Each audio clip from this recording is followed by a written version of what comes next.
Pag po tayo nasa langit na, ano po bang gagamitin nating lingwahe? Halimbawa po, may Chinese, may English, may Tagalog. Paano po tayo magkakaintindihan pagdating sa langit? Mga ngaral, bakit po siya pala mura? Tanong mo sa kanya kung ano yung mura. Ano ang mura na narinig mo kay kapatid na Eli na sinasabi mong mura? Ano yun? Nung nanood po kasi ako ng Bible exposition sa CD po, nagsabi po siya ng gago, tanga, iba-iba po.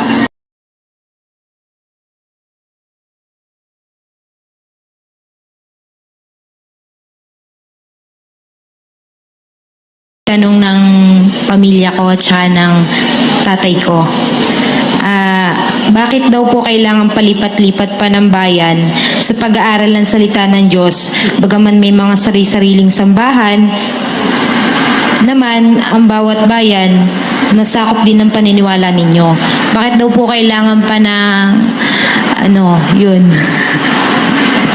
kailangan pa ng bawat bayan puntahan, kahit tulad po sa amin, San Jose, meron naman po sa amin sambahan sa San Jose, bakit kailangan pa ng mga exposition na ganito?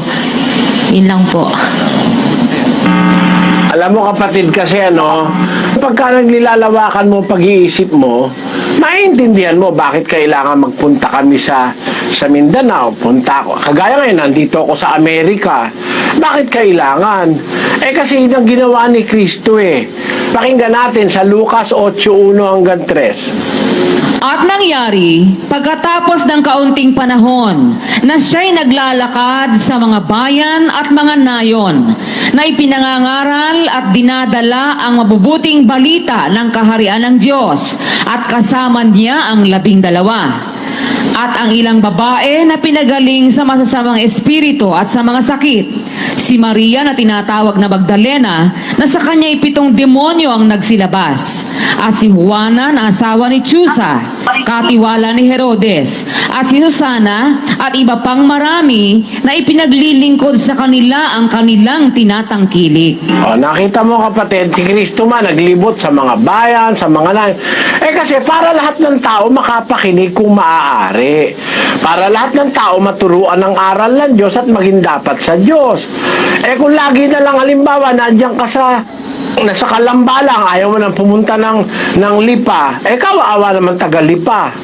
Siyempre, para yung mga taga-Lipa naman makarinig ng totoo, dahil wala naman totoo sa Lipa, pupunta ka sa Lipa. Kung may dala-dala kang totoo, kailangan ikalat mo yung katotohanan para marinig ng lahat. Yun ang dahilan kaya kami pupunta rito, punta ron, punta rito, punta ron. Kung ayaw mo naman sumama, pwede naman. Di naman namin pinipilit ka Ang mga kaanib naman namin, di naman dumasama. Kung sasama lahat ng miyembro dyan lang sa Batangas, pag lahat ng miyembro dadalhin mo dyan sa pinagtitipunan nyo, hindi kasya dyan. Di ba?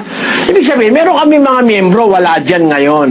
Sino lang yung pumunta, yun lang makakapunta. Pagka lahat ng miyembro isasama mo, hindi naman kakasya. At saka yung iba naman, walang pamasahe. Di ba? Kaya may trabaho yung iba.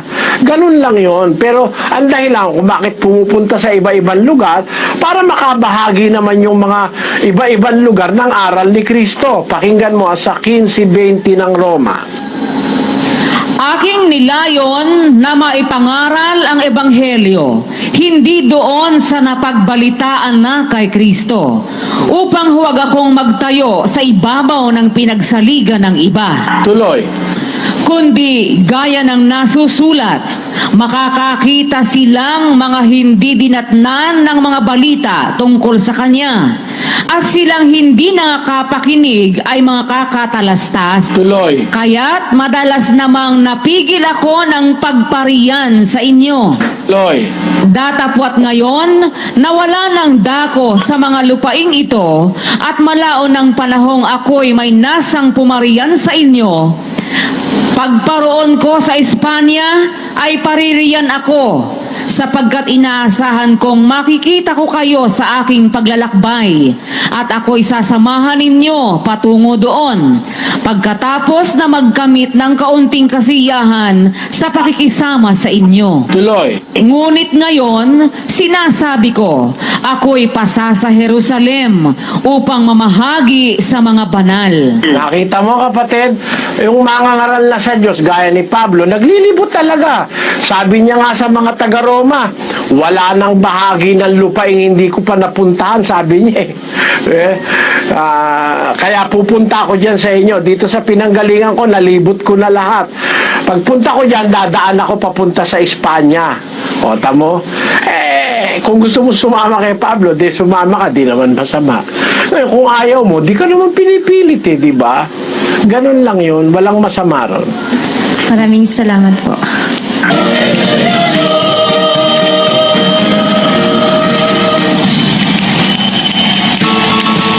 Nalalaman na ang sarili namin niligtas. Alam mo, kapatid, malalaman nating ligtas tayo kung sumusunod tayo sa aral ng Panginoon. Malalaman mo naman, alam mo naman kung sumusunod ka o hindi Basahin natin ang unang Korinto 15:1 hanggang 2. Ngayoy ipinatatalastas ko sa inyo, mga kapatid, ang ebanghelyo na sa inyo'y aking ipinangaral, na inyo namang tinanggap, na siya naman inyong pinananatilihan. Sa pamamagitan naman ito'y ligtas kayo, kung matyagan ninyong iingatan ang salitang ipinangaral ko sa inyo, maliban na kung kayo'y nagsisampalataya ng walang kabuluhan. Ayun, malalaman mo naman na ligtas ka kasi kung tinanggap mo yung aral, sabi ni Pablo, ang ebanghelyo na pinangaral ko sa inyo, kung tinanggap nyo, kung pinananatilihan nyo, sa pamamagitan nito, ligtas kayo. Kung matyaga nyong iingatan yung salitang ipinangaral ko sa inyo, maliban na lang kung nagsisampalataya kayo ng walang kabuluhan. So, malalaman mo kung sinusunod mo yung aral, maliligtas ka. Sumunod ka sa aral, kapatid. Kasi alam mo, sa mga relihiyon, hindi mahalaga yung aral Ang mahalaga, pera. Karamihan, mas mahalaga pera kaysa sa aral. Merong mga relihiyon, kampi-kampi. Ang mahalaga sa lahat yung aral. Pag sinusunod mo yon, malalaman mo kung maliligtas ka. Kaya kami, tuwing magsasalita, yung aral ng Diyos, basa, basa, basa, basa, basa. Yun ang sagot ko sa'yo. Maraming po salamat.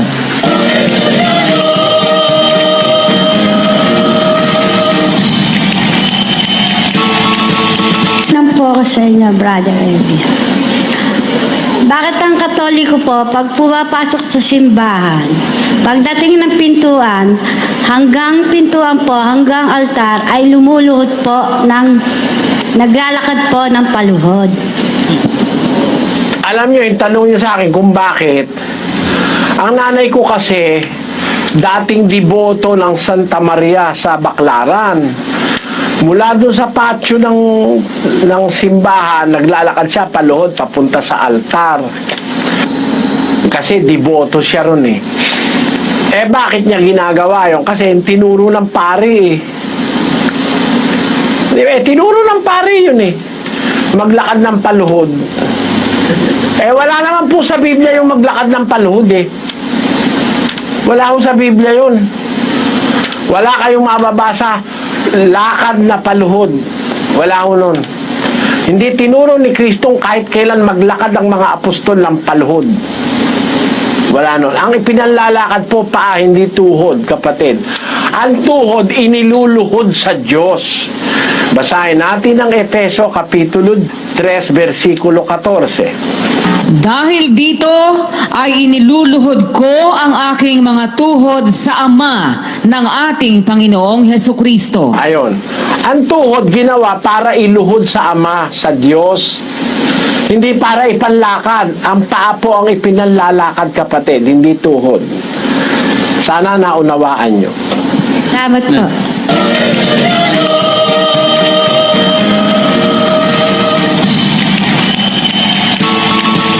Kung malaman kung ang salita talaga po ng Diyos ay Latin. Ang Diyos ko na nasa Biblia, Alam niya lahat ng salita. Marunong siya na English, marunong siya ng Tagalog, Bisaya, Kapampangan, Ilocano, Cebuano. Marunong ang Diyos eh. Lahat ng salita alam ng Diyos.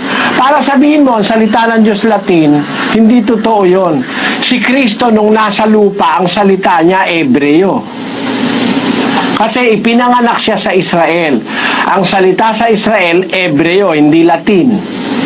Mas nauna yung Ebreo at saka Aramaiko at saka yung Semitic languages at saka yung Grego kaysa sa Latin. Para bang ganito yan, ang mga wika, nagsanga-sanga lang yan eh. Merong mga wika, bago lang, hindi talagang umpisa pa, ganun na. Para rin yung salitang Japanese, Sa Japan, maraming mga salita eh. Galing lang sa English eh. Parang Tagalog, may mga salita tayo galing sa Kastila. Kagaya ng sibuyas, sebola, bintana, salitang Tagalog silyak, galing lang sa Kastila yan eh. Ibig sabihin, mas bata yung language o salita natin kaysa sa Kastila. Dahil marami tayong salita galing sa Kastila. Para rin lang yung salitang Latin, nauna ang Ebreo, Aramaiko, ang Semitic languages, nauna kaysa dyan. Hindi totoo na ang Latin ang salita ng Diyos. Alam mo, ang salita ng Diyos ay ginamit noong panahon na nakakapamayani ang Imperyo Romano, at yan ay 800 taon bago dumating si Kristo nung gamitin niyang Latin na yan, Pero mas nauna pa dyan yung mga salitang Ebreo, at ang Diyos nakipag-usap kay Moises sa salitang Ebreo. Si Kristo nung dumating sa lupa, nagsasalita siya Ebreo at Aramaiko, hindi Latin. Kung itanong yung, kasi po, Katoliko, Iglesia, yung iba pang relihiyon, may mga Biblia po. Nasan po ba yung tunay at makatotohanang Biblia na pinagkukuhanan nyo ng diskusyon ng iba't ibang relihiyon po? Alam mo kapatid, lahat ng Biblia sinasaliksik ko, Meron akong kopya ng halos lahat ng sali ng Biblia. Pati na yung pinakamatatandang Biblia. Kaya nakakatiyak ako na yung ginagamit kong Biblia, pinagpapare-pareho ko, nakikita ko kung saan yung salin na mas tama. Kasi nga, may iba-ibang salin eh. Ipakita mo nga, Sister Luz, ang iba-ibang salin ng Biblia na available dyan sa computer nyo. Meron tayong ang Biblia 1905. Another version. Isa-isahin natin, mga kasama. Ang Biblia. Amplified Bible. Analytical Literal Translation. African Bible. Bicol Bible. Bibliang Katoliko. Bible in Basic English. Cebuano Bible. Codex Sinaiticus in English translation, Chinese Pinyin version, Chinese Union version traditional, Chinese Union version simplified, Contemporary English version, Douay-Rheims version, Darby Bible, Dutch Bible, Emphasized Bible, English Standard Version, English Majority Text Version, French Bible, Greek Westcott Hort Transliterated, Greek Westcott Hort, Good News Bible, German Bible, God's Word, Geneva Bible, Hiligaynon Bible, Hebrew Names Version, Holman Christian Standard Bible, Ilocano Bible, Italian Riveduta, Lucy, Italian Nova Riveduta, International Standard Version, Indonesian Bible, JFA Corrigida, JFA Corrigida Fiel, JFA Actualizada, King James Version 1611, Las Sagradas Escrituras, Lamsa Translation, Latin Vulgate, Living Oracles, La Biblia de las Americas, Literal Translation, Magandang Balita Biblia, Modern King James Version, Murdoch Translation, May's New Testament, Messianic Renewed Covenant, Miles Coverdale, Nova Verso International, New International Version, New World Translation, New International Reader's Version, New International Version UK, New King James Version, New Living Translation, New Life Version, New American Standard Bible, Noah Webster. etc. Pagkarami-rami. Ngayon, sa mundo, kapatid, meron tayong mga Bibliang pinakamatatanda na hindi printed, sulat kamay pa. At nung ako'y pumunta sa Inglaterra, sa British Library, makikita mo ako dyan, nakatingin ako dun sa manuskrito ng Biblia na isa sa pinakamatandang Biblia sa mundo. May kopya na ako niyan. Ang tawag dyan ay Codex Sinaiticus. Opo, nakikita po namin sa screen. Nakatingin po kayo sa isang bukas na aklat sa Codex Sinaiticus na nasa British Library. Tingnan natin kung ano ba yung Codex Sinaiticus na yan, Sister Luz, ayon sa mga historians. Pakilagay mo nga sa screen yung oldest manuscripts of the Bible. Ilagay nga po natin, the oldest manuscripts of the Bible. First, Oxyrhynchus Papyrus, oldest manuscripts in Greek, 3rd centuries. Second, Codex Sinaiticus, in Greek, 4th century. Number 3, Codex Vaticanus, in Greek, 4th century. Isa pala yan sa pinakamatatandang Biblia, kapatid, lalo siyang Codex Sinaiticus, ano? Ako. Ayun ang nandun sa British Library. Kaya, kung tatanong mo sa akin, alin ba yung pinakatotoong Biblia, lahat ng yan, ay amin pong sinasaliksik, kapatid, para makita natin talaga yung katuruan ng Diyos sa ating mga tao.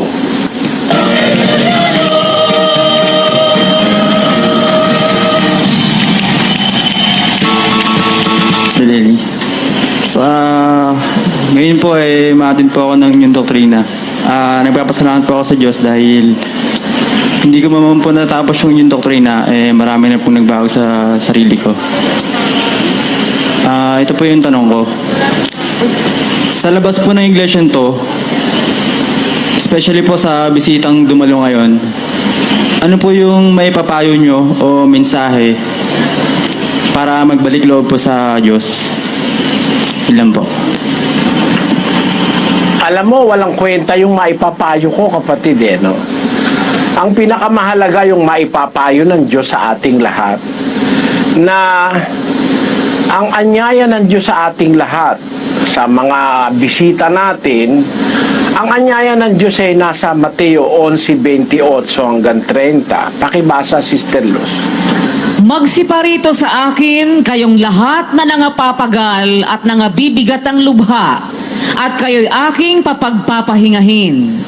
Pasanin ninyo ang aking pamatok, at mag-aral kayo sa akin, sapagkat ako'y maamo at mapagpakumbabang puso, at masusumpungan ninyo ang kapahingahan ng inyong mga kaluluwa. Ayan. Alam mo, kapatid, ang Kristo'y mayroong bukas na kamay na nag-aanyaya sa lahat ng tao. Pati yung napapagal na, pagod na ang kaluluwa sa kasamaan, pagod na sa bisyo, pagod na sa mga problema, pagod na sa sari-saring kasamaan sa buhay.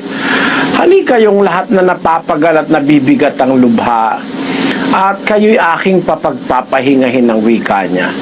Ang kanyang payo, pasanin ninyo ang aking pamatok at mag-aral kayo sa akin. Let us learn in Christ. Lumapit tayo kay Kristo sa layong mag-aral sa Kanya. Ang Kristo hindi magkukulang ng turo. Kaya nga kami nag-aanyaya ng indoctrination sessions, babasahin po namin sa inyo ang mga turo ni Kristo, hindi binabasa ng pare, hindi binabasa ng iba-ibang mga pastor sa ating panahon. Yung mga turong naitago sa pandinig ng mga tao. Makikita nyo, kagaya ng kapatid na ito na nagtatanong, hindi pa raw siya nakakatapos ng doktrina, marami nang nagbago sa buhay niya.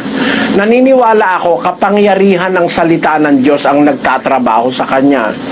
Because yung salita po ng Diyos, may power po yan para pagbaguhin ng isang tao. Mabisa yan Basahin natin ng Hebreo 4:12, kapatid na Luz. Sapagkat ang salita ng Diyos ay buhay at mabisa at matalas kaysa alinmang tabak na may 2 talim at bumabaon hanggang sa paghihiwalay ng kaluluwa at espiritu, ng mga kasukasuan at ng utak, at madaling kumilala ng mga pag-iisip at mga haka ng puso. Mabisa yung salita ng Diyos, matalas, buhay, parang tabak na may 2 talim. Yun po ang mapapakinggan natin sa Kristo. Kaya sabi niya, hali kayo, mag-aral kayo sa akin. Pasanin ninyo ang aking pamatok, mag-aral kayo sa akin. Ako'y maamo, mapagpakumbabang puso. Makakasumpong kayo ang wika ng kapahingahan ng inyong kaluluwa. Yun ang masasabi ko, kapatid, sa lahat ng tao. Inanyayahan tayo ni Kristo na mag-aral sa Kanya. Mahabang buhay tayo sapagkat meron tayong allotted time. Huwag nating sayangin. Baka dumating yung panahon ay wala na tayong panahon, saka natin maiisiping mag-aral at magsaliksik, baka huli na tayo. Yun ang masasabi ko, kapatid. Maraming salamat po.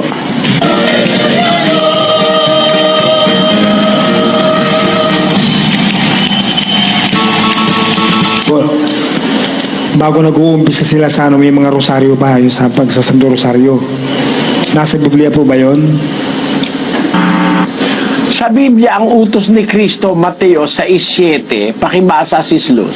At sa pananalangin ninyo ay huwag ninyong gamitin ang walang kabuluhang paulit-ulit, na gaya ng ginagawa ng mga hentil, sapagkat iniisip nilang dahil sa kanilang maraming kasasalita ay didinggin sila.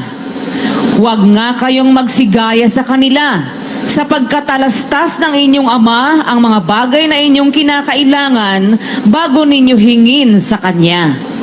O, nakita mo yan, kapatid, ang liwa-liwanag.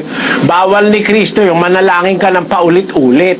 Ulit-ulitin mo ang panalangin mo sa isang pagkakataon, ulit ka ng ulit. Kasi ang Diyos naman hindi makulit. Ang sabi ng Biblia, alam na ng Diyos bago mo pa nga bukahin yung bunganga mo alam na ng Diyos ba't mo naman siya kailangan kulitin? Yung rosaryo, yan ang nagtuturo sa Katoliko na manalangin ng paulit-ulit Kaya yan, kasangkapan pa ng mali. Yang rosaryo na yan. Hindi kasangkapang Kristiyano yung rosaryo. Katunayan, miski sa Bibliang Katoliko, wala ka mababasang rosaryo Pahanap mo nga sa computer, Brad Mel, kung may rosaryo sa Biblia. Opo, ito po uli, kapatid, mismong computer po ang paghahanapin natin para mabilis na mabilis. Sa buong Bibliang Katoliko na po. Rosaryo. Ito po ang sabi ng computer. Searching for Rosario in Bible version Bibliang Katoliko. Result, sabi ng computer, no word or phrase found. So, wala sa Biblia yung rosaryo. Ang katunayan, kalaban ng Biblia yan Kasi ang nasa Biblia, huwag kang mananalangin ng paulit-ulit. Yung rosaryo, ang itinuturo ulit-ulitin mo yung panalangin. 5 Aba Ginoong Maria, 5 Hail Mary, 5 sumasampalataya ako, 5 Ama namin, 5 kung ano, paulit-ulit. Mali po sa Biblia yun, kapatid.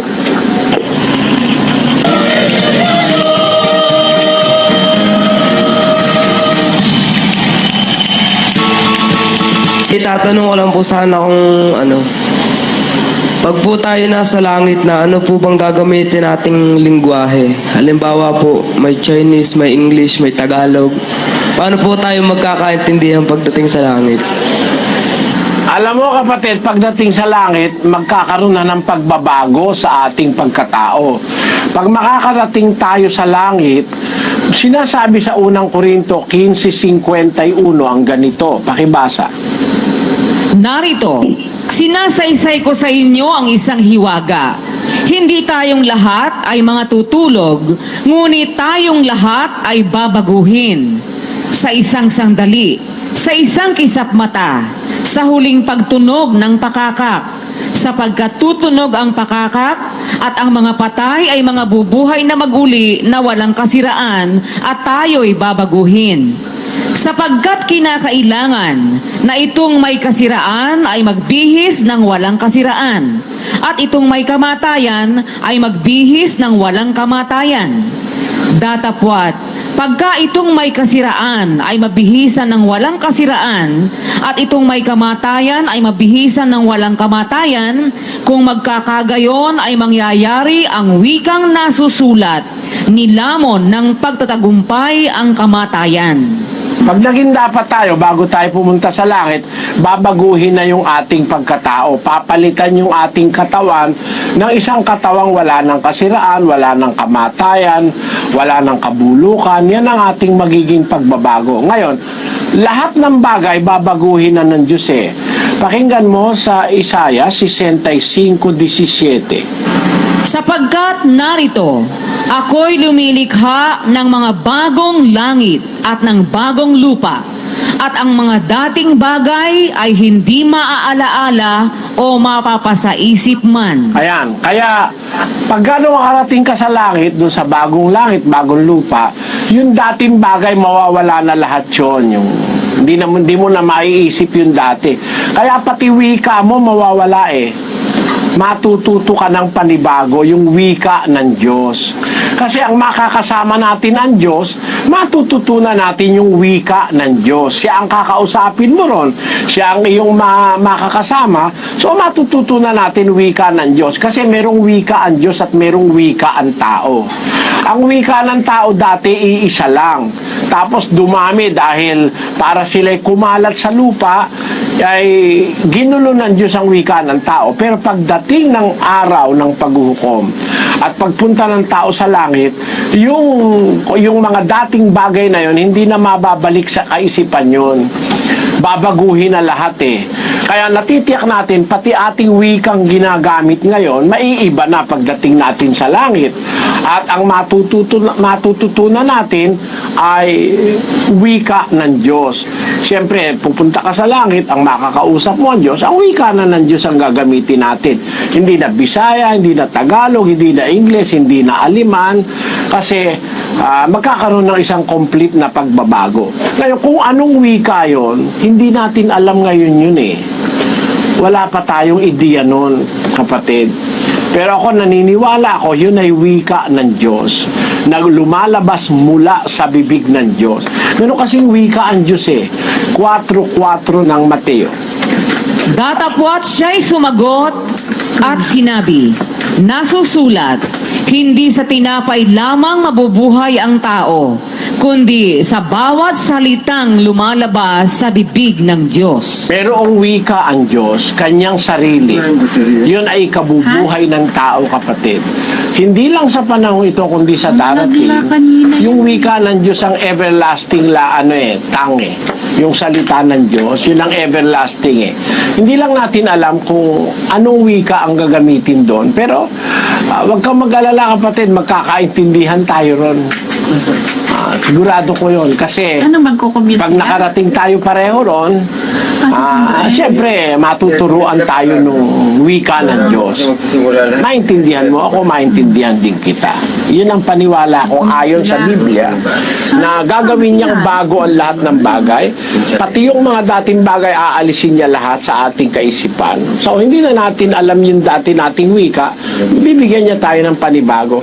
Pati nga pangalan mo, kapatid pakinggan mo sa Apokalipsis 2. Ang may pakinig ay makinig sa sinasabi ng Espiritu sa mga iglesia. Ang magtagumpay ay bibigyan ko ng manang natatago, at siya'y bibigyan ko ng isang batong puti. At sa bato ay may nakasulat na isang bagong pangalan na walang nakakaalam kundi yaong tumatanggap. Ayon, maliwanag na pati yung pangalan makikita mo sa ibibigay sa yung batong puti para merong nakasulat na isang bagong pangalan. Katuparan niya nung sinasabi niya sa 21:5, kapatid na Luz, ng Apokalipsis. At yaong nakaluklok sa luklukan ay nagsabi, "Narito, ginagawa kong bago ang lahat ng mga bagay." At sinabi niya, "Isulat mo, sapagkat ang mga salitang ito ay tapat at tunay." Kaya, bagong langit, bagong lupa, bagong Jerusalem, kasi ginagawa niyang bago ang lahat ng bagay. Kaya pati wika ron, bago rin. Sana naunawaan mo, kapatid. Po, salamat.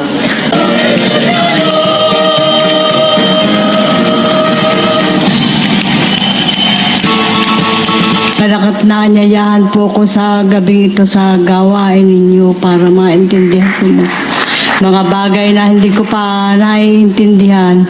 Ang aking pong tanong ay, yung po bang mga nangyayari ngayon, Brother Eli, sa ating mundo, yung pong mga pagkamatay ng maraming tao at mga kalamidad na mga dumarating, yung po ba dala ng kalikasan o ng likha ng tao na sinasabi po ng pare na malapit na raw po paghuhukom? Totoo po bang merong paghuhukom? Meron pong paghuhukom, nakatakda na po yun bago pa tayo ipanganak. Basahin natin ang 17:31 ng Gawa, Sister Luz. Sapagkat siya'y nagtakda ng isang araw na kanyang ipaghuhukom sa sanglibutan ayon sa katwiran sa pamamagitan ng lalaking kanyang itinalaga, na ito'y pinatunayan niya sa lahat ng mga tao nang siya'y buhayin niyang mag-uli sa mga patay. So, yung pagkabuhay ni Kristo mag-uli sa mga patay, yun ang pruweba ng Diyos na meron talaga siyang gagawing paghuhukom. Hindi ho natatapos ang kasaysayan natin sa kamatayan, kapatid. Halimbawa, meron kang mga ginawang pang-aagrabyado sa kapwa, walang nakaalam. Halimbawa, meron kang inapin, walang nakaalam, haharap ka po sa paghuhukom. Pagbabayaran mo yun sa Diyos. Kaya po, yun ang hustisya ng Diyos At doon po, walang palakasan. Sa langit po, o sa paghuhukom ng Diyos, wala pong palakasan doon. Lahat mananagot sa kanyang ginawa sa harap ng Diyos. 20:12 ng Apokalipsis. At nakita ko ang mga patay, malalaki at maliliit, na nangakatayo sa harapan ng luklukan, at nangabuksan ang mga aklat, at nabuksan ang ibang aklat na siyang aklat ng buhay, at ang mga patay ay hinatulan ayon sa mga bagay na nasusulat sa mga aklat, ayon sa kanilang mga gawa. Ayon, hahatulan po ang tao sa paghuhukom ayon sa kanilang ginawa. Ngayon, ang tanong ninyo, kung may paghuhukom, ito bang mga nangyayari ngayon na kalamidad, sabi nyo, gawa ba ito ng tao o gawa ba ito ng Diyos? May mga pangyayari pong kalamidad kuminsan dahil sa kapabayaan ng tao. Halimbawa, tinambak yung basura dun sa Smoky Mountain. Kaya nung umulan ng umulan, gumuho yung mga basurang gabundok doon, napagtatabunan yung mga tao sa Smoky Mountain. Ang Diyos ba may gawa no? Nang may gawa no'y tao Ang kanyang kapabayaan at kawalang pagmamalasakit sa kapwa-tao na dukha. Halimbawa, dyan sa atin sa Pilipinas, may mga kababayan tayo nakatira sa daan, sa ilalim ng tulay. Kung napahamak ba yung mga tao na yun, natangay ng alon, sino ba may kasalanan? Ang Diyos ba? Hindi po. Pero meron pong mga natural calamities o mga kalamidad na hampas ng Diyos sa tao dahil sa kanilang ginagawang mga kasamaan. Pakinggan nyo sa isang talata ng Job. Ganito ating mababasa sa 9:5 hanggang 6. Na siyang naglilipat ng mga bundok at hindi nila nalalaman pagka nililiglig niya sa kanyang pagkagalit. Na siyang umuuga ng lupa sa kanyang kinaroroonan at ang mga haligi nito ay nangayayanig. Ang isa pong pangyayaring hindi tao ang gumagawa, yung lindol, kapatid. Sabi po sa Biblia, inuuga ng Diyos ang lupa sa kanyang pagkagalit. Isang bagay na maintindihan natin, pag lumilindol ng malalakas, may galit ang Diyos dahil sa kasamaan ng tao. Kaya lang naman siya nagagalit dahil sa kasamaan natin eh. Basahin natin ang Roma 1:18. Sapagkat ang poot ng Diyos ay nahahayag mula sa langit laban sa lahat na kasamaan at kalikuan ng mga tao na mga sinasawata ang katotohanan ng kalikuan. Nakita nyo, kaya ikinagagalit ng Diyos sa tao yung ating yung kasamaan ng tao, yung kanyang mga pang-aapi, pagpatay sa kapwa, mga kalayawan, sari-saring mga bisyo, nagagalit ang Diyos. Isa sa mga manifestasyon ng pagkagalit ng Diyos, pag lumilindol po, inuuga niya ang lupa, lindol po yan eh. Ang isa pa, yung pagputok ng bulkan, hindi ho magagawa ng tao yan, gawa ng Diyos yan. Basahin natin sa isang talata ng Awit 104:32.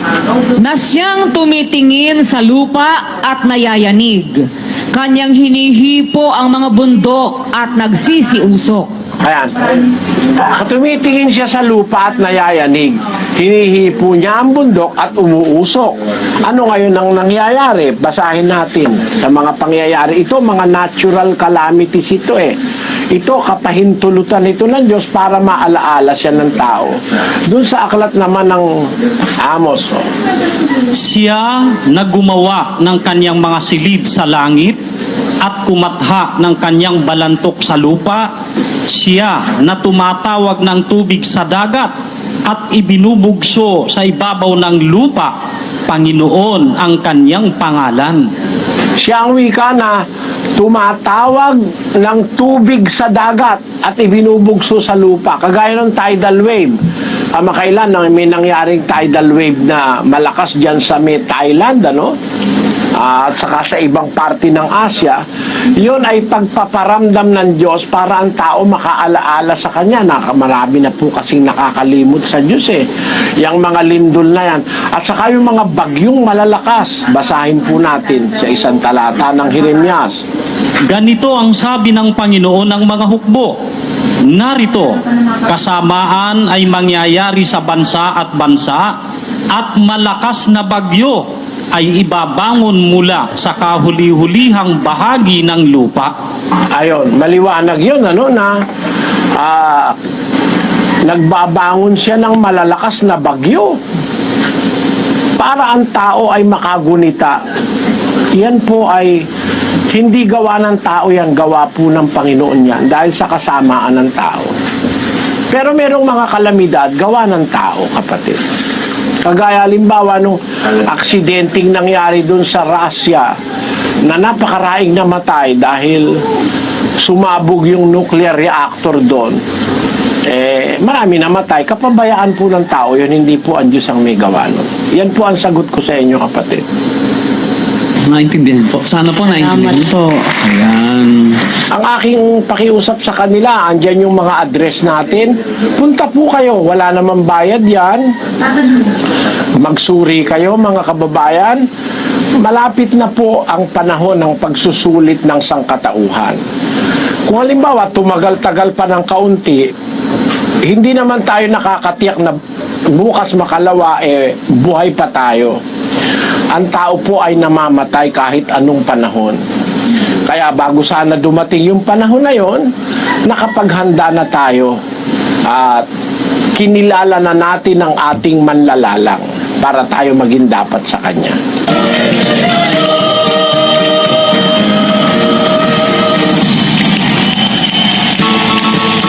Salamat po. Ngayon po, ito po ang aking katanungan. Nasusulat po sa Marcos 16:15-16.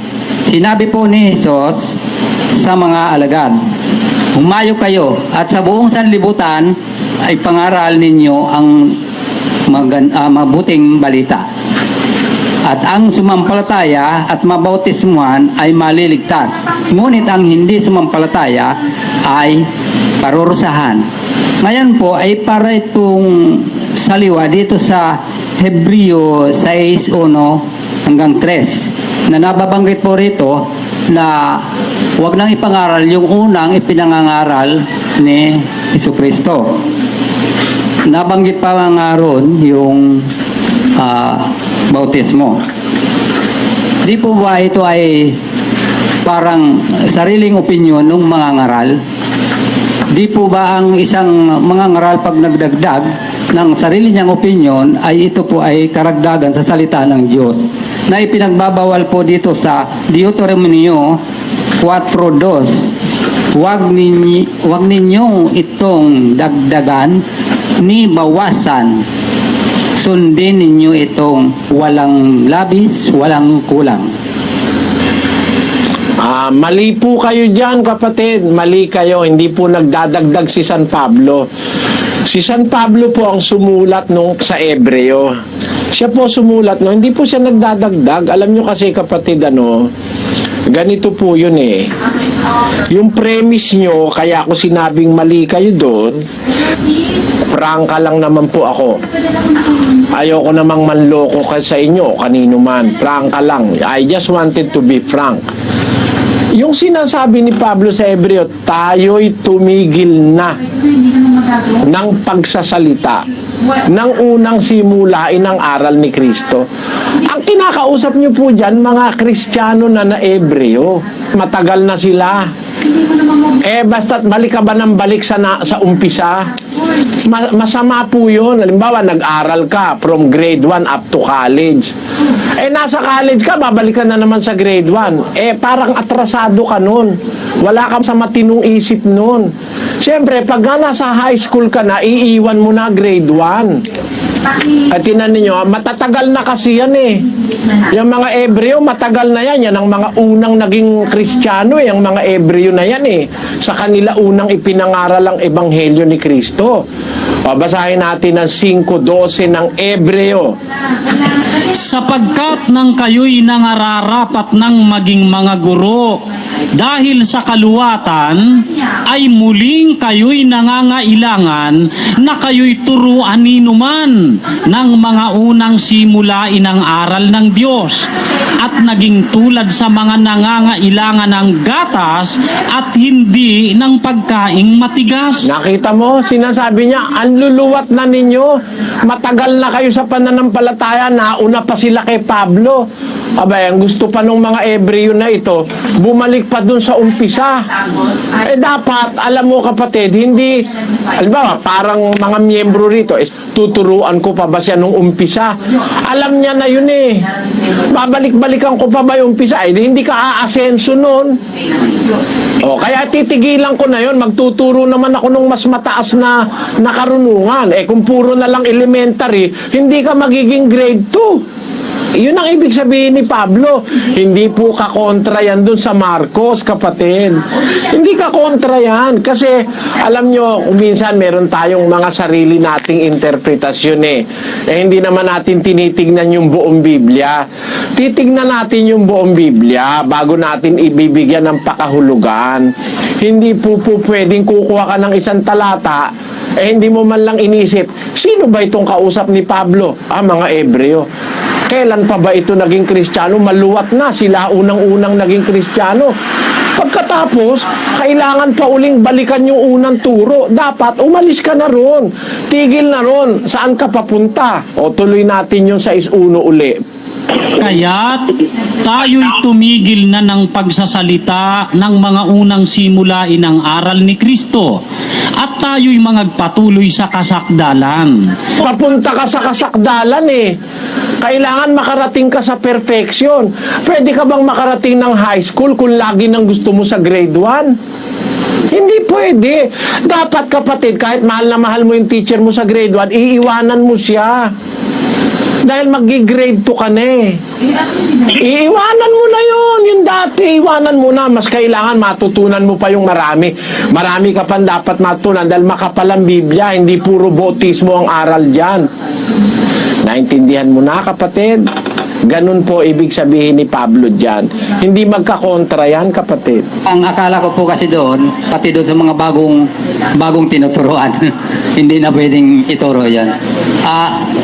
Halimbawa po, Brother Ele, mayroon po isang mangangaral, halimbawa mga pastor, na ang ipinangangaral po ay yung nasa Biblia nakasulat.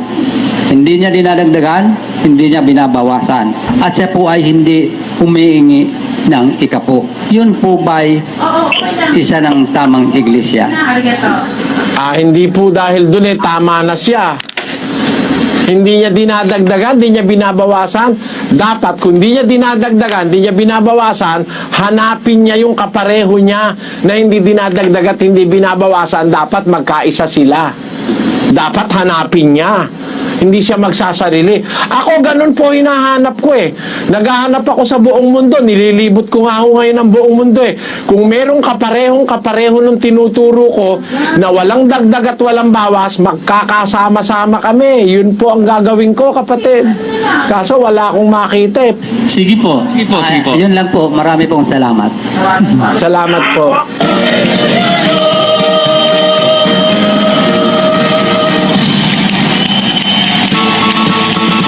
Brother Eli, may katanungan po ako. Sa panahon po ngayon, ano po ba ang tunay na relihiyon na makakaligtas sa tao na pagdating ng paghuhukom? Sa Tagalog, Brother Roland, basahin mo muna. Si Pablo na apostol ni Kristo Jesus sa pamamagitan ng kalooban ng Diyos at si Timoteo na ating kapatid sa iglesia ng Diyos na nasa Corinto, kalakip ng lahat ng mga banal na nasa buong Akaya. Ang nakalagay dyan, iglesia ng Diyos, kapatid na Roland, ano? Opo. Basahin nga natin sa Cebuano kung ano nakalagay. Si Pablo, apostol ni Kristo Jesus, pinaagi sa kabubuton sa Dios. Og si Timoteo nga atong igsoon, alang sa iglesia sa Dios nga anaa sa Corinto. Si Pablo, apostol ni Hesukristo sa kabubuton sang Dios, kag si Timoteo nga aton utod sa iglesia sang Dios nga yara sa Corinto, kaupod sang tanan nga balaan nga yara sa bugos nga Akaya. Ayan. Meron palang sinasabi, iglesia ng Diyos, ano? Sa Tagalog, sa Bisaya, sa marami pang Biblia. Sa Tagalog, kapatid na Roland, anong sabi? Si Pablo na apostol ni Kristo Jesus sa pamamagitan ng kalooban ng Diyos at si Timoteo na ating kapatid sa iglesia ng Diyos na nasa Corinto. Ayan, iglesia ng Diyos yun eh. Yung sinasabi sa Biblia, iglesia ng Diyos, kapatid. Sa Bicol, paano pagkasabi diyan?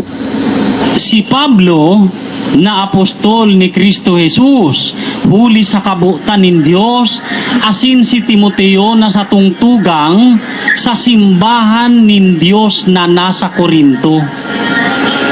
Sa Bicol pala ang pagkakasalin, simbahan ng Diyos. Iglesia ng Diyos. Alam mo, maling salin yan eh. Sa Greek kasi, ecclesia, hindi simbahan yun eh. Kasi ang simbahan lumalabas para bang isang material na building, ano? Samantalang sa Greek Bible, ang nakalagay, ecclesia, ang ibig sabihin iglesia, isang kongregasyon yun, hindi yun material na building. Kaya mali ang pagkakasalin dyan sa Bicol. Simbahan ang inilagay, pero it should be ecclesia o iglesia. At yan po ang sinasabi, iglesia ng Diyos, kapatid. Hindi pa po ako tao, hindi pa po ako pinapanganak. Nakasulat na yan sa Biblia. Actually, ang nasa Biblia ay noong pa pong unang siglo isinulat ng mga apostol yung salitang iglesia ng Diyos. Yan po ang totoong nasa Biblia. Marami po ngayon mga iglesia, hindi naman sa Diyos eh. Wala naman sa Biblia. Ang katunayan, kung gusto nilang mapatunayan, ano, hanapin mo sa buong Biblia, English na Biblia, kung meron noong Seventh-day Adventist Church. Tingnan mo nga sa Biblia. Ayan po, Seventh-day Adventist Church. Ipa-search po natin sa computer ng mabilis na mabilis mula sa Genesis hanggang Apokalipsis. Ang resulta po ng paghahanap, ayan po, no word or phrase found, kapatid na Eli. Kastilain mo dahil original registration nila Kastila Iglesia Adventista del Séptimo Dia. I-search mo naman sa Bibliang Kastila. Opo, yan po, Iglesia Adventista del Séptimo Dia.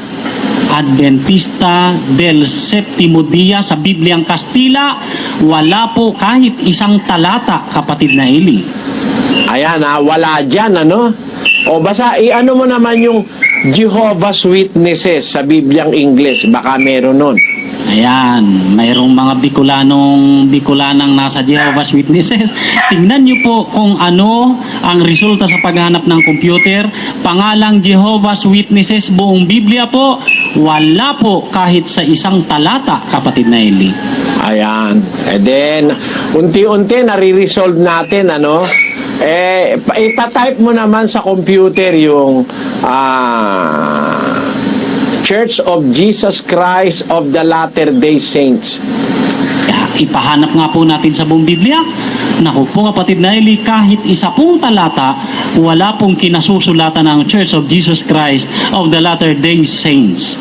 Ayan, ipa-type mo naman sa computer yung Church of God, tapos ipa-search mo. Ayan po, Church of God. Tayo hanip, kapatid na Mel. Pinangangaral ni Brad Eli. Ayan po ang lumabas, kapatid na Roland, kapatid na Eli. Ang lumabas po ay 8 talata po ang kinasusulatan ng Church of God.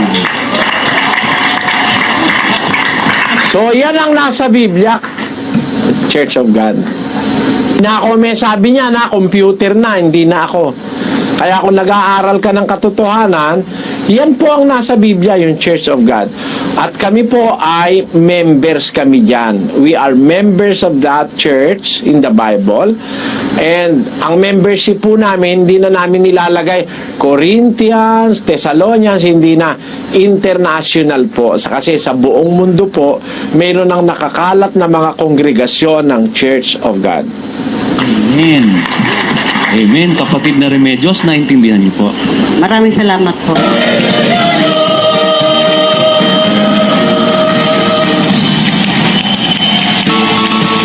December pinanganak si Heso Kristo kasi po sa book po ng Asian tuwing December umuulan po ng yelo. Pag nanonood naman po kami ng kapanganakan ni Heso Kristo, ano po, nanginginain po yung mga tupa sa sabsaban. Bakit po kaya yun?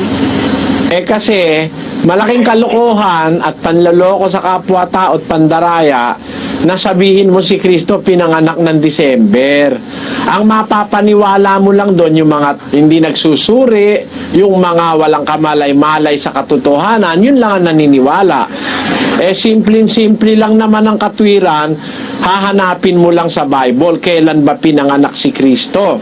Basahin natin ang Lucas 2. At kanyang ipinanganak ang panganay niyang anak na lalaki. At ito'y binalot niya ng mga lampin at inihiga sa isang pasabsaban sapagkat wala ng lugar para sa kanila sa tuluyan. At may mga pastor ng tupa sa lupainding yaon na nangasaparang na pinagpupuyatan sa gabi ang kanilang kawan. At tumayo sa tabi nila ang isang anghel ng Panginoon. At ang kaluwalhatian ng Panginoon ay nagliwanag sa palibot nila. At sila'y totoong nangatakot. At sinabi sa kanila ng anghel, huwag kayong mga takot, sapagkat narito, dinadalhan ko kayo ng mabubuting balita ng malaking kagalakan na siyang sasabuong bayan. Sapagkat ipinanganak sa inyo ngayon sa bayan ni David ang isang tagapagligtas na siya ang Kristo, ang Panginoon. Kailan ipinanganak si Kristo? Sa isang gabi na yung mga pastor nandun sa parang sa bukid, binabantayan yung kanilang mga tupa, yung mga karnero, binabantayan nila, kumakain sa bukid, nagpupuyat sila. Doon ipinanganak si Kristo sa tiyempo na yon. So hindi December yan. Kasi kung December doon sa Bethlehem sa Judea, walang damuron, puro yelo doon pag December. Pakita nga natin. Ito po ang lugar ng Bethlehem. Pagka Disyembre, puro yelo po, kapatid na Eli. Gaano kakapal ang yelo? Pakita mo nga kung gaano kakapal. Ayan po, kapatid na Eli, halos ang kotse po nasa pas kalahati ng gulong at yung medyo makapal ng kunti. Ayan po, hanggang doon sa may lagpas bumper, hanggang dito po sa hood ng kotse, kapatid na Eli, ang kapal ng yelo. Diyan ipapanganak si Kristo pag Disyembre. Ano ang kakainin ng mga tupa? Hindi naman po pwedeng yelo po, kapatid na Eli. Baka marunong silang kumain ng halo-halo o kaya ice cream. Naintindihan ng nagtatanong eh.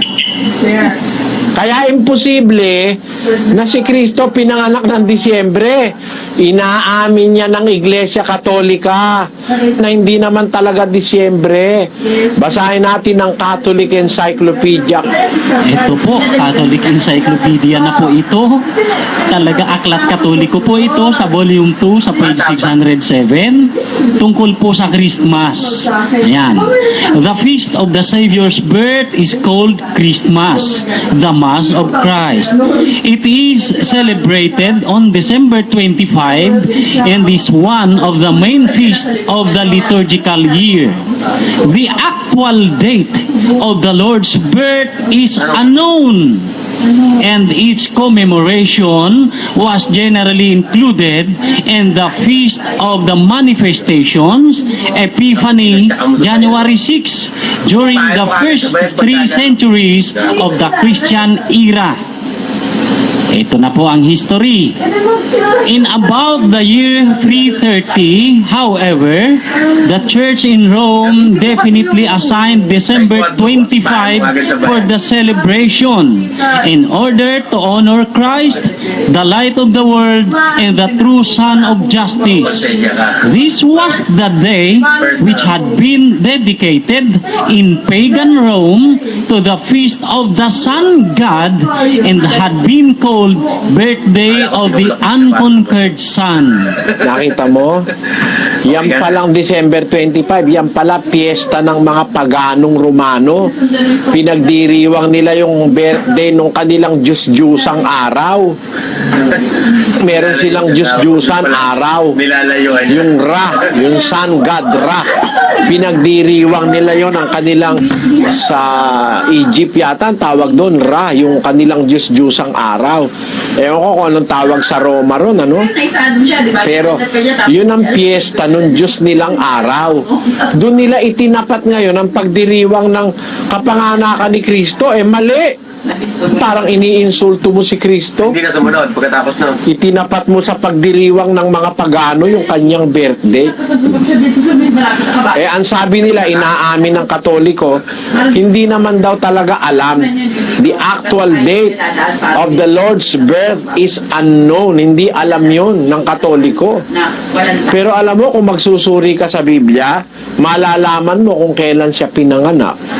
Meron siya mga detalye dyan Nung ipanganak siya, ang nangangasiwa sa templo na bilang saserdote, yung si Abias, na panahon ni Abias nung ipaglihi si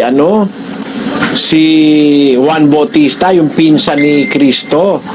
At nauna ng 6 na buwan si Juan Bautista kay Kristo. Kaya kung magsusuma-suma ka, makikita mo ang pagkapanganak kay Kristo hindi December. Isang malaking pangyayari na pwede mong pagbatayang hindi siya pinanganak ng December na tag-Ginaw, yung nakasulat sa 2:1 ng Lucas, ituloy-tuloy mo hanggang sa 7. Nangyari nga ng mga araw na yaon na lumabas ang isang utos mula kay Augusto Cesar na magpatala ang buong sanglibutan. Ito ang unang talaang mamamayan na ginawa ng si Quirinio ay gobernador sa Syria. At nagsisiparoon ang lahat upang sila'y mangatala, bawat isa sa kanyang sariling bayan. At si Jose naman ay umahon mula sa Galilea, mula sa bayan ng Nazaret, hanggang sa Judea, sa bayan ni David, na kung tawagay Bethlehem, sapagkat siya'y sa angkan at sa lahi ni David, upang patala siya pati ni Maria na mag-aasawa sa kanya na kasalukuyang kagampan. At nangyari, samantalang sila'y nangaroroon at naganap ang mga kaarawang dapat siyang manganak. At kanyang ipinanganak ang panganay niyang anak na lalaki, at ito'y binalot niya ng mga lampin at inihiga sa isang pasabsaban sapagkat wala ng lugar para sa kanila sa tuluyan. Si Kristo pala, hindi ipinanganak sa bahay nila. Kasi umalis sila sa bahay sa Nazaret. Taga Nazaret sila doon sila nakatire. May utos yung hari ng Roma na si Cesar na magpapatala ang buong sanlibutan. Yun si Cesar Augusto. Nung ipanganak si Kristo, ang Cesar noon si Augusto. Kailangan magpatala ang lahat ng nasasakupan niya para alam niya kung nagbabayad ng buwis o hindi. Census yan. Inutos niyang mag-census. Kaya si Jose umalis sa Nazaret, nagbiyahe papunta dun sa Bethlehem, sa bayan ni David. Kasi nakabilang siya sa angka ni David, dun siya papatala. By angka ng pagpapatala by tribo, no? Ngayon, samantalang sila'y naglalakbay, wala naman silang matuluyan dahil siguro yung mga hotel puno na, yung mga bahay puno na kasi yun ang capital yung Bethlehem Yun ang capital ng bayan ni David. Wala nang matuluyan, napunta sila sa isang lugar ng mga hayop sa pasabsaban. Doon ipinanganak si Kristo, doon inilagay sa pasabsaban. Maitatanong mo, bakit sa pasabsaban? Walang hayop sa loob, yung mga hayop nasa labas. Kasi summer noon, summer. Kasi hindi naman emperador ng Roma, tag-inaw, siya, doon niya iuutos yung pagpapatala o census. Bibiro mong hirap nung magbiyahe. Puro yelo, magbibiyahe tao.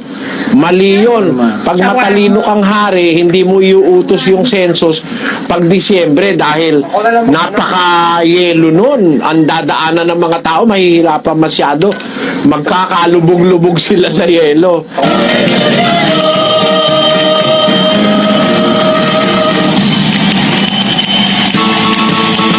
Sino po kaya ang tunay na sugo ng Hesukristo?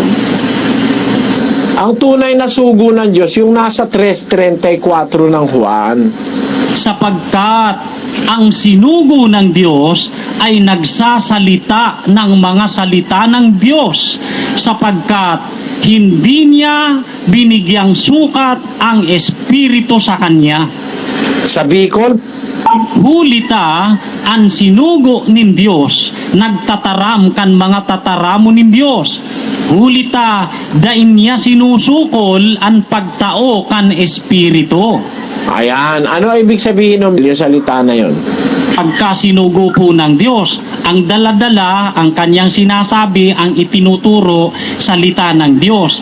Hindi niya imbento, hindi mo pwedeng pamalian dahil salita ng Diyos ang daladala niya Kung ano yung aral ng Diyos, kung ano yung mga katwiran ng Diyos, yun lang ang itinuturo niya. Hindi mo siya mapupuntusan. At paano mo, ba't hindi mo mapupuntusan? Walang sukat ang Espiritu ng Diyos na bigay sa kanya ng Diyos Kaya kahit saan mo daanin, kahit anong tanong pang itanong mo, kahit anong problema ang problema mo tungkol sa pananampalataya, may pansagot siyang salita ng Diyos. Ano kapatid, nakikita mo na ngayon kung sino ang sugo ng Diyos ngayon? Opo. Kung ikaw ang tatanungin, sino? Sino? Sino ang sugo ng Diyos ngayon kung ayon sa Biblia ang pagbabatayan? Brad Eli po. Mabuti alam mo ha. Salamat sa Diyos at alam mo.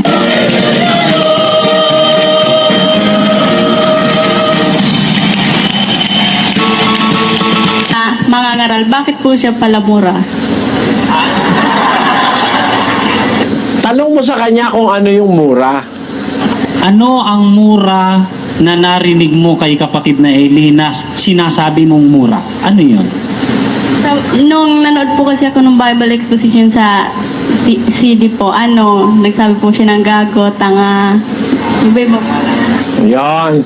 Sa makatwid, para sa'yo, kaya ako nagmumura dahil sinasabi ko yung tanga at gago. Salamat sa'yo, kapatid. Siguro nga ako ang sugo ng Diyos dahil yung salita ng Diyos, yung tanga, sinasabi ko rin. Basahin natin yung katangahan ng mga tanga. Tangang mga taga-Galasya. Ayun, taga-Galasya. Tanga po sila, kapatid na Eli. Sino may sabi niyan? Si San Pablo po. Si San Pablo ba'y sugo? Ay, sugo po siya ng Panginoong Hesukristo. Kaya yung tanga, hindi mura yon. Sinasabi lang yung tao na yung mga taga-Galasya, mga tanga. Alam mo kung gaano katanga? 3-3. Basahin mong buo. Tangang-tanga na ba kayo? Nagsimula na kayo sa Espiritu at ngayon magtatapos kayo sa laman. Ay, katangahan pala yon. Nagumpisa ka sa Espiritu, tapos babalik ka pa sa laman para bang paatras ka.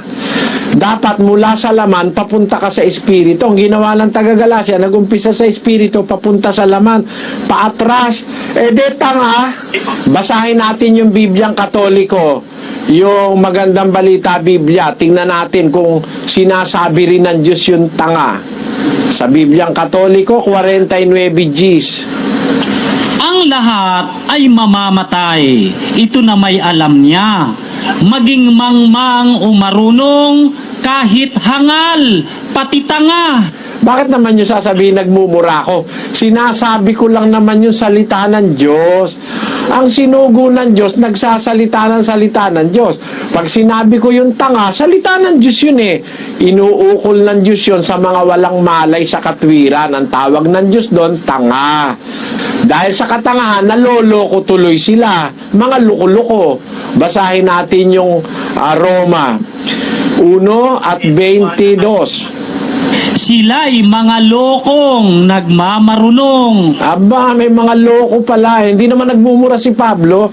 Sinasabi niya lang, may mga loko talaga, nagmamarunong pa. Loko naman. Wala namang kamalay-malay. Nagyayabang nagmamarunong. Tawag ni Pablo, loko. Nagmumura ba si Pablo niyan, kapatid? Sinasabi niya lang, may talagang loko. Diyan ba sa Bicol, wala bang loko diyan?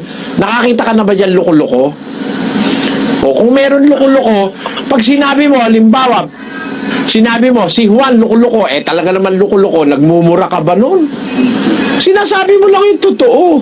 Halimbawa, merong babae na siya mismo nagyayaya sa lalaki. Kahit sa daan, yayaya niya yung lalaki na maghalik-halikan sila ron. Ano tawag ng Biblia ron? Basahin nga natin sa Kawikaan 7:13. Sa gayoy, hinahawakan niya siya at hinahagkan siya. At may mukhang walang hiya na nagsasabi siya sa kanya. Anong tawag ng Diyos dyan? Walang hiya daw po eh. Walang marini, awambain. Awambain na. Walang marini, walang hiya. Ano sa Bicol yun? Asin, pinupugulan niya siya. Asin, hinahadkan. Hinalian niya ninsupog ang sa iyang lalawgon. Ano ibig sabihin nun? Tinanggalan niya ng hiya ang kanyang mukha. Kita mo, mukhang walang hiya talaga. Ang ibig lang sabihin, hindi naman mura yan. Sinasabi lang yung klase ng tao. May tanga, may bobo, may gago, may siraulo, hindi panlalait yan. Halimbawa, kapatid, yung babae ang kapatid natin na yan, di ba, no? Matino naman ang isip niya. Sinabi ko luka-luka siya, yun, minumura ko siya noon.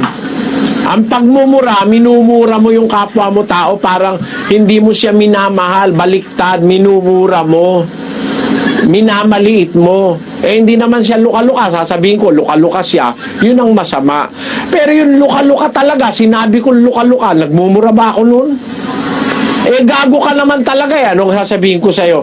Sabihin ko ba, wise ka? Uy, ang wise-wise mo. Eh, parang yung pinsan ko. Meron kasi akong pinsan, iha. Inutusan ng lola ko, bumili ng suka at saka ng toyo. Mag-aadobo kasi lola ko.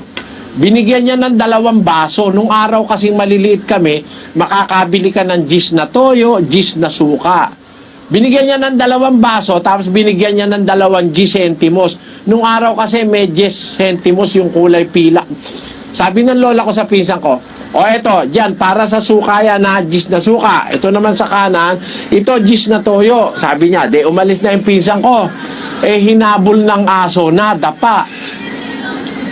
Nako, hindi dumadating. Hinanap ng lola ko. Nung makita'y nando sa may kanto. O, bakit ka? Anong ginagawa? Ba't umiiyak ka dyan? Lola, hinabol po ako ng aso. Nadapa ako. Eh, ba't hindi ka na bumili ng suka at saka toyo? Kasi po, Lola, nabitawan ko yung 2 G's. Hindi ko po alam kung alin yung para sa suka at kung alin yung para sa toyo. Alam mo, sabi ng lola ko, piningot yung tenga. No! Pakatanga mo! Sabing ganun. Ano masasabi mo? Tanga ba o matalino? Ay talagang tanga po yun, kapatid na Eli. Eh kasi kahit naman kung hindi ba naman tanga yun, kahit naman magkapalit yung 2 G's, eh pareho rin naman G's yun. Pwedeng ibili ng suka, toyo, G's na toyo, G's na suka. Napakatanga nung pinsang ko. Hindi ko na lang sasabihin ko ano pangalan, mapapahiya. Masama naman yung tanga, ano, bawa. Pag sinabi ko naman sabihin ko, matatalino kayo. Masama yun. Basahin natin yung Kawikaan 24:24. Siyang nagsasabi sa masama, ikaw ay matuwid. Susumpain siya ng mga bayan, kayayamutan siya ng mga bansa. Masama pala yung magsasabi ka ng baliktad. Masama na, sasabihin mo pang matuwid. Tanga na, sasabihin mo pa matalino. Yan ang masasabi ko.